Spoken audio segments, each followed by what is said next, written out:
அனைவருக்கும் வணக்கம். மீண்டும் அனைவரையும் சந்திப்பதில் மிக்க மகிழ்ச்சி அடைவது அப்பரும் சூப்பர். இன்று எங்களுடைய அப்பரும் சூப்பர் நிகழ்ச்சியில் கலந்து கொள்ள ஒரு விசேட நபர்கள் வந்திருக்கிறார். ஒரு சகோதரி. அவரும் இன்றைய நிகழ்ச்சி பற்றி சில கருத்துக்களை எங்களோடு பகிர்ந்து கொள்வதற்காக எங்களுடைய நிகழ்ச்சிகளை வார வாரம் கேட்டு தானும் இந்த நிகழ்ச்சியில் இன்று பங்கு கொள்வதற்காக வந்திருக்கிறார். அவரையும் வருக என வரவேற்கிறோம். வணக்கம் சகோதரி. வணக்கம். சரி, இன்று இந்த நிகழ்ச்சியை நாங்கள் எது பற்றி கதைக்க போகிறோம்? அப்புறம் சொல்லுங்கள், என்னது பற்றி கதைக்கலாம்னு இருக்கிறோம்? நாங்கள் இந்த டயபெட்டிக் என்ற என்ன, அதில் எத்தனை வகை இருக்குது, அது என்ன மாதிரி ஸ்லோ டவுன் பண்ண முடியும், க்யூர் பண்ண முடியும். டயபெட்டிக்னு சொல்லிக்க நீரிழிவு தமிழில் சொல்லுவோம். அப்போ நீரிழிவுன்னு சொல்லிக்க இது பொதுவாக இங்கு மேலத்தைய நாடுகளில் அநேகமான நாடுகளில் காணப்படுகிறது. இது வயது வந்தவர்களுக்கும் காணப்படுகிறது, இளையவர்களுக்கும் காணப்படுகிறது. இதுக்கு என்ன அடிப்படை காரணம் என்பதை பற்றி நாங்கள் சொல்ல முதல், இந்த நீரிழிவு வந்தால் என்ன விதமான நடைமுறைகளை, என்ன விதமான உணவுகளை நாங்கள் பொதுவாக சாப்பிட வேணும் என்ற ஒரு பொதுவான கருத்தை அப்பர் சொல்லுங்கள். நீரிழிவு வந்தால் நீங்கள் கார்போஹைட்ரேட்டை சாப்பிட்றத குறைக்க வேணும். கார்போஹைட்ரேட்னு சொன்னால் மாப்பொருளோடு சம்மந்தப்பட்ட சாப்பாடோட சொல்கிறது நல்லா குறைக்கணும்.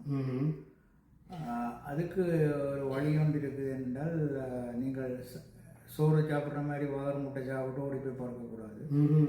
உங்களோட டயட்டில் டயட் கண்ட்ரோல் ஒன்று இருக்கணும். அது வெரி இம்பார்ட்டன்ட். டயட் கண்ட்ரோல் சொன்னால் நீங்கள் ஒரு சாப்பாட்டை ஒரே அடியாக பிளேட்டில் ஃபுல்லாக போட்டு சாப்பிடாமல் ஒரு சொட்டு சாப்பாடாக போர்ஷனாக பிரித்து, ஒரு சாப்பாட்டை ஒரு 5-6 போர்ஷனாக பிரித்து எவ்ரி 2 ஹவர்ஸுக்கு இருக்க ஒரு கொஞ்சம் கொஞ்சமாக சாப்பிட்டோன்னு வந்தீங்கன்னா உங்களுடைய சுகர் லெவல் ஒரு ஸ்டெடியாகவும் இருக்கும். ஒரு மற்ற உறுப்போட தாக்க முடியாத அளவுக்கு ஒரு நார்மல் பொசிஷனில் கூட சுகரை வச்சிருக்கும். இந்த வகையில் வந்திருக்கும் சகோதரியும் இதை பற்றி ஒரு கருத்தை சொல்ல வேண்டிக் கொள்கிறோம். அவரும் இந்த டயபெட்டிக் சம்பந்தமான சில விஷயங்களை தெரிந்திருக்கக்கூடும். வணக்கம் சகோதரி. இந்த நீரிழிவு பற்றி உங்களுடைய கருத்து என்ன, சொல்லுங்கள். நீரிழிவுன்றது ஒரு வருத்தம் என்று குறிப்பிடப்படுற இல்லை. அது ஒரு உணவு கட்டுப்பாட்டால் சரி செய்யக்கூடிய ஒரு விஷயம்தான்.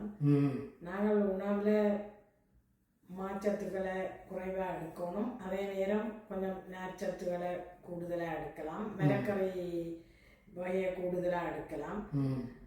மாற்றத்துக்கு ஒரு சோறை ஒரு பிளேட்டில் நாங்கள் எடுக்கிறோம்னா அந்த சோத்தினுடைய அளவு ஒரு அரை கப் அளவுக்கு தான் இருக்கணும், கூடுதலாக இருக்கக்கூடாது. இந்த டயபெட்டிக்கில் கணக்க வகையான டயபெட்டிக் இருக்குது. அது ஒன்று முதலாவது ரகம், 2வது ரகம், 3வது ரகம் இருக்குது. அது சில பேருக்கு பிறப்பிலேயே, அது குழந்தையிலேயே வந்துடும். அதை முதலாம் ரகம் என்று சொல்லுவாங்க. 2வது ரகம் பரம்பரை அடிப்படையில தாய் தகப்பன் ஆக்களுக்கு அவைய பரம்பரையில யாராவதுக்கு இருந்தால் அந்த அடிப்படையில வரும். 3வது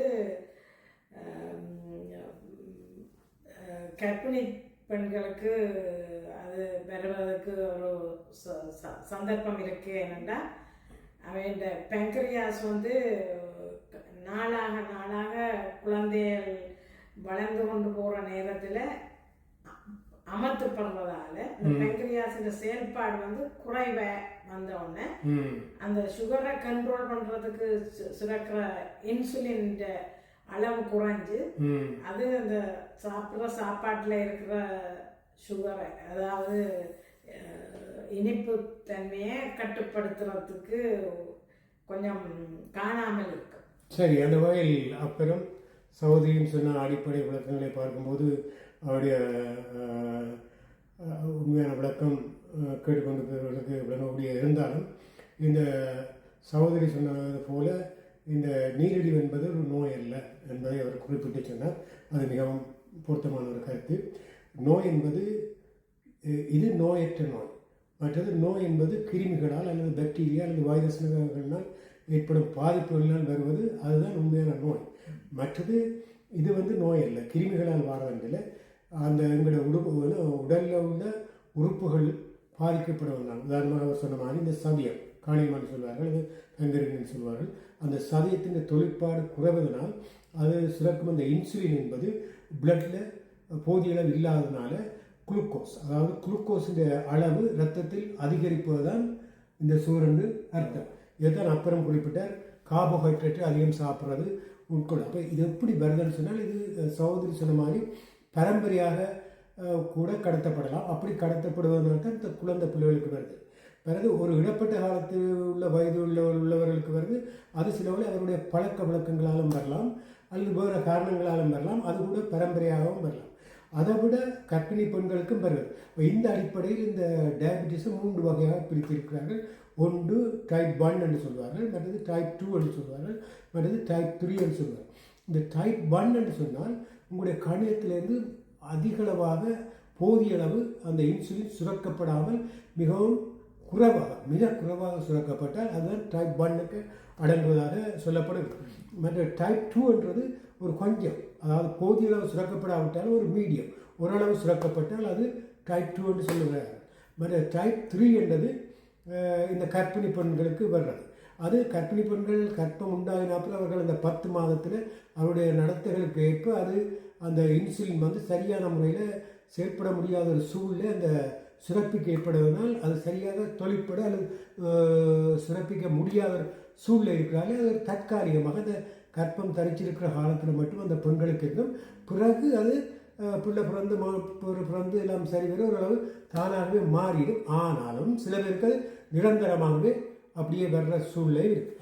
இதுதான் இந்த டயபிட்டிஸில் அடிப்படை விளக்கம். அப்போ இந்த அடிப்படையை வச்சுக்கொண்டு இந்த டயபிட்டிஸை நாங்கள் கண்ட்ரோலில் வச்சிருப்பதற்கு என்னென்ன நடைமுறைகள், சாப்பாட்டு முறைகள் என்ன எடுக்கணும், மற்றது இது வரக்கு முதல் என்னென்ன அறிகுறிகள் தோன்றும், மற்றது ஒருவருக்கு டயபிட்டிஸ் வந்தால் வரக்கு முதல் அவருடைய அறிகுறிகள் என்னவாக இருக்கும் என்பதை பற்றி உங்களுடைய அனுபவத்திலிருந்து ஏதாவது சொல்ல முடியுமா? டயபெட்டிக் வந்து வாரத்துக்கு முதல்ல இதுக்கு டாக்டர்ஸ் மெட்ஃபோர்மின் ஒரு பிரிவு இருக்குது. அதுதான் அதாவது டயபிட்டிஸ் உங்களுக்கு டயபிட்டிஸ் இல்லை, இப்போதான் வரப்போகுது, அதுக்குரிய அறிகுறிகளாக எதுவாக இருக்கலாம். டயபெட்டிக் உள்ளாக்களுக்கு சிறுநீர் கழிக்கும் போது சிறுநீரில் ஒரு நுரைத்தன்மை இருக்கும், நிறைய கூடுதலாக இருக்கும், ஒரு ஸ்டிக்கியான ஒரு இந்த ஒரு ஒட்டுற தன்மை இருக்கும் யூரின். அதோட சில பேருக்கும் சொல்கிறாங்க மனத்திலேயும் வித்தியாசம் தெரியும். சில பேருக்கு யூரின் அடிக்கடி வரும். யூரினை கண்ட்ரோல் பண்ணி இல்லாமல் அடிக்கடி யூரின் கழிக்கிறது தன்மை அந்த அடிப்படையில் உண்மை இல்லை. அப்புறம் சொன்னது போல் இந்த டயபெட்டிக் ஒருவருக்கு வரக்கு முதல் அறிகுறியாக பொதுவாக நாங்கள் பார்க்கக்கூடிய அடிக்கடி அவர்களுக்கு யூரின் போகும், இரவில் படுக்கைக்கு அடிக்கடி ஓசும் போவார்கள். அதை விட அவர்களுக்கு அதிகம் தேர்ஸ்டியாக இருக்கும். மற்றது ஏதாவது ஹங்க்ரியாக இனிப்பு சாப்பிட வேணும் போன்ற ஒரு உணர்வு உண்டாகும். இப்படி பசி, தேர்ஸ்டி, மற்றது யூரின் அடிக்கடி போகிற இதுதான் முதல் அறிகுறிகள். அப்போ இப்படி ஒரு வரைக்கு தான் நாங்கள் ஒரு வைத்தியர் நாட வேண்டிய வரைக்கும் அது ஒரு பிகினிங் ஸ்டேஜில் இருக்கும் என்று இருப்பதாக சொல்லி உங்களுக்கு மெட்ஃபோம் போன்ற ஒரு சில குளிசோட தருவார்கள். அப்போ அதை வச்சுக்கொண்டு உங்களுக்கு டயட்டிங், அதாவது இப்படித்தான் சாப்பிடணும், அளவாக சாப்பிடணும், என்னென்ன சாப்பிடணுன்ற உங்களுக்கு ஒரு அந்த டயட்டிங்கை பற்றி சொல்கிறதுக்கு ஒரு யாரும் ஒரு ஆளை ரெக்கமெண்ட் பண்ணுறாங்களே, டயட்டிஷியனை ரெக்கமெண்ட் பண்ணி நீங்கள் அந்த வழிமுறைகளை ஃபாலோ பண்ணணும். இப்போ உதாரணமாக உங்களுக்கு ஒரு காரில் ஆல்டர்னேட்டர் பழுதாக போச்சு, அதே மாதிரி தான் உங்களோட சதியமும் பழுதாக போச்சு, அதே மாதிரி அவங்களோட ஒரு உதிரிப்பாகம் தானே. அப்போ ஆல்டர்னேட்டர் பழுதாகினா நீங்கள் அந்த ஆல்டர்னேட்டர் வேறு ஒன்றை ரீப்ளேஸ் பண்ணிக்க அதை என்னென்ன மாதிரி இப்போ நீங்கள் அதை பாவிக்கணும், இல்லை என்னென்ன மாதிரி இதென்ன சில வழிமுறைகள் இருக்குதானே. ஒரு இன்ஜினை ஸ்டார்ட் பண்ணதுக்கு முதல்ல இக்னிஷனை அப்படியே சுழட்டி இன்ஜினை ஸ்டார்ட் பண்ணக்கூடாது. இக்னிஷனை ஓன் பண்ணி அந்த கிளிக் கிளிக் கிளிக்ன்ற 5 சத்தம் கேட்கும், 6-5 சத்தம் கேட்ட அப்புறம் நீங்கள் இன்ஜினை ஸ்டார்ட் பண்ணணும்னு ஒரு நிலை இருக்குது.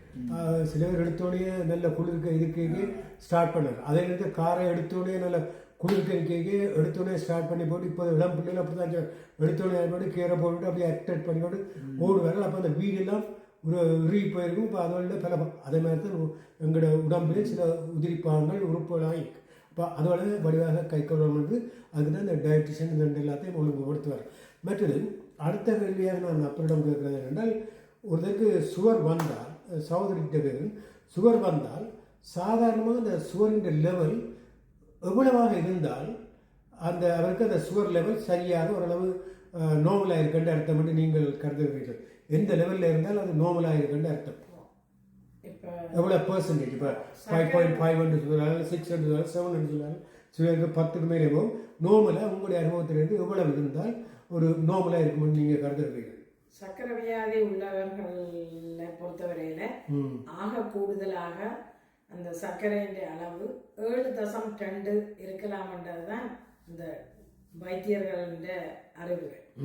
அதில் விட கீழே இருந்தால் 6 சொச்சம் 5 சொச்சம் இருந்தால் அது நல்ல கட்டுப்பாட்டுக்குள்ள சர்க்கரை இருக்குது, அதனால எந்த ஒரு பாதிப்பும் இல்லை. இந்த சர்க்கரையை கட்டுப்பாட்டுக்குள்ள வச்சிருக்கிறதான் மிக முக்கியமான விஷயம். அந்த வகையில் நீங்கள் சொன்ன மாதிரி இப்போ 6, 7 கீழே இருந்தால் அல்லது 6 கீழே இருந்தால் அதான் நோவல். உண்மையிலே 5.5 இருந்தால் தான் சரியான அது நோவலாக உள்ள ஒருவருக்கு எந்த விதமான அவருடைய சாதியத்திலோ அல்லது கணையத்திலோ எந்த பாதிப்பும் இல்லாமல் அங்கு சுரக்கப்படும் இன்சுலின் சீராக சரியாக சுரக்கப்பட்டால் ஒரு சாதாரண ஒரு மனிதனுக்கு 5.5 அது அப்படியே கீப்பப் பண்ணப்படும். உதாரணமாக இது எப்படி கீப்பப் பண்ணணும்னு சொன்னால், இப்போ குளுக்கோஸ் C6H12O6 என்றது ஒரு குளுக்கோஸ் மொலிகுலா. அதோட மொலிகுலா ஃபார்ம் 6 கார்பனும் 12 ஹைட்ரஜனும் 6 ஆக்சிஜனும் சேர்ந்த ஒரு மொலிகுலா தான் குளுக்கோஸ். சுக்ரோஸ் சொன்னால் அது டபுளாக இருக்கும். அப்போ இந்த பேசிக் எங்களோட வீடு கட்டுறதுக்கு எப்படி ஒரு பிரிக் அந்த வீட்டின் அடிப்படை கல்லாக இருக்கிறதோ அதே போல் நாங்கள் என்னத்தை சாப்பிட்டாலும் எல்லா உணவிൻ്റെയും அடிப்படை மூலக்கூறு குளுக்கோஸ் தான். அப்போ இந்த குளுக்கோஸை உடைக்கணும். அப்போ உடைக்கிறதுக்கு தான் என்ன வேணும்? அதுக்குரிய நெருப்பு வேணும், அதை பற்றி எரிய பண்ணுறது. அதுக்கு தான் ஆக்சிஜன், நாங்கள் சுவாசத்தால் எடுக்கிற ஆக்சிஜன் அங்கே கலங்களில் போய்க்கு அங்கே உள்ள ஒரு கெமிக்கல் ரியாக்ஷன் நடக்க அந்த குளுக்கோஸோட மொலிகுலா உடைக்கப்படுக என்ன வருது? கார்பன் டை ஆக்சைடும் ப்ளஸ் H2O வருது. அப்போ இந்த பாண்ட், அதாவது கார்பன் டை ஆக்சைடு மொலிகுலாவும் H2O மொலிகுலாவும் பிணைஞ்சு இருக்க தான் குளுக்கோஸாக இருக்குது. அது உடைஞ்சோட அந்த உடையக்க வர்ற சக்தி தான் எங்களோட அந்த கல இயக்கத்துக்கு பயன்படுத்தப்படுது. இது சாதாரண ஒரு வெஹிக்கிளில் நாங்கள் மீதேன் அல்லது இந்த கேஸை போய்க்கு அந்த ஆர்கானிக்கான அந்த கெமிக்கல் திங்ஸ் உடைக்கப்படுக்க அங்கேயும் கார்பன் டை ஆக்சைடு நீராக தான் வருது. இப்போ அதில் வர்ற சக்தி அங்கே இன்ஜினை இயக்க பயன்படுற மாதிரி உங்களோட கலங்கள் இயங்குறதுக்கும் இந்த குளுக்கோஸ் என்ற மொலிகுலா எங்களோட சுவாசத்தின் மூலம் எடுக்கப்படுற ஆக்சிஜன் மூலம் உடைக்கப்படுது. அப்போ உடைக்கப்படுக்க என்ன நடக்கும்னா, நீங்கள் ஒரு அடுப்பில் ஒரு 4 விறகு தடியை வச்சுட்டு நெருப்பப்படுத்தி விட்டால் அது இடையில கொஞ்சம் காற்று இருந்தால் தான் அது பற்றி பிடிச்சி எரியும். அப்புறம் பற்றி பிடிச்சி எரியுதுன்னா அப்புறம் நீங்கள் நிறைய போய் அந்த அடுப்புக்குள்ளே விறகை அடுக்கி விட்டீங்கன்னா அது எரிகிறதுக்கு அந்த சுவாசிக்கிறதுக்கு அந்த காற்று எடுக்கிறது இடம் இல்லாவிட்டால் அது நோந்துவோம், தொடர்ந்து எரியாது. அப்போ அதுக்கு ஒரு ஸ்பேஸ் வரும். அதே மாதிரி தான் உங்களோட பிளட்லேயும் அளவாக அந்த குளுக்கோஸ் போய் கலங்களுக்கு பாவிக்க அந்த ரத்தத்தில் அதிக அளவு குளுக்கோஸ் மூலக்கூறு போனால் இங்கே எரிகிற அடுப்புக்குள்ளே எப்படி விறகை அடுக்கி விட்டு அது தொடர்ந்து எரியாது, அதுக்கு காற்று வரும், ஆக்சிஜன் வரும். அப்போ அந்த எரிகிற அளவு ஆக்சிஜன். அதே மாதிரி தான் கலவும் ஒரு அடுப்பு மாதிரி தான். அப்போ அதுக்குள்ள கலக்க குளுக்கோஸ் மூலக்கூறுகள் போனால் அந்த வர்ற ஆக்சிஜன் சரியாக பயன்படுத்தி சக்தி உடைக்கிறதுக்கு அந்த செயற்பாடு சரியாக நடக்காது. அப்போ இதால் உங்களோட கலங்கள் பிளாக் பண்ணப்படும், செல்ஸ் வெடிக்கும், வெசல்ஸ் வெடிக்கும், ப்ரெஷர் கூடி இப்படி வெடிக்க காற்றாப்படி மற்றது அந்த சின்ன சின்ன என்னென்னு சொல்ல துகள்கள் அதுக்கு உண்டாகி சுற்றுவட்டது. அப்போ இது பல விதமான விளைவுகள் உண்டாகும். காற்றாப்பில் உண்டாக்கும், உள்ள இன்டர்னல் ப்ளீடிங் வரும், உங்களோட கண்ணை பாதிக்கும், நரம்பை பாதிக்கும், கிட்னியை பாதிக்கும். அப்போ அளவுக்கு அதிகமாக குளுக்கோஸ் போய்க்கு அடக்குண்டாகும். இதுதான் நாங்கள் அடிப்படை விளக்கம். இதை பற்றி என்ன சொல்கிறீங்க? அப்போ சொல்லுவோம். இது குளுக்கோஸ் லெவல்ன்றது ஒரு 6.5க்கும் 7க்கும் இடையில ரெண்டாக நல்லா உங்களோட குளுக்கோஸ் லெவல் சடன்லியாக 3.5 அண்டர் 4க்கு கீழே போகுதுன்னு சொன்னால் அது மிகவும் ஆபத்தான ஒரு விஷயம்.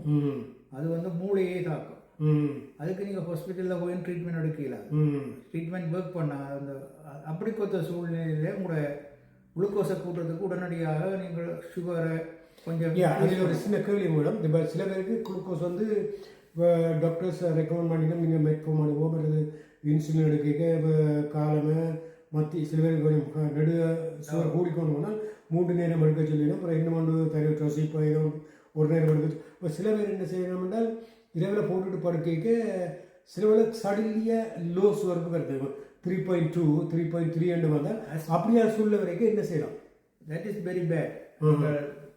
அண்டர் 3க்குள்ளே போச்சுன்னு சொன்னால் டெஃபினட்டாக உங்களை மூளையை திடீரென்று தாக்கும். மூளையை தாக்கிச்சுன்னு சொன்னால் நீங்கள் கோமா கோமாக்கு நீங்கள் போக வேண்டிய ஒரு சூழ்நிலை ஏற்படும். ஒரு தடவைக்கு கோமா வருதுன்னு சொன்னால் அது 3 to 4 ஹவர்ஸுக்குள்ள ஹாஸ்பிட்டலில் ட்ரீட்மெண்ட் எடுக்கும். நீங்கள் அதை மிஸ் பண்ணிட்டீங்கன்னு சொன்னால் அப்புறம் அது பெர்மனெண்ட்.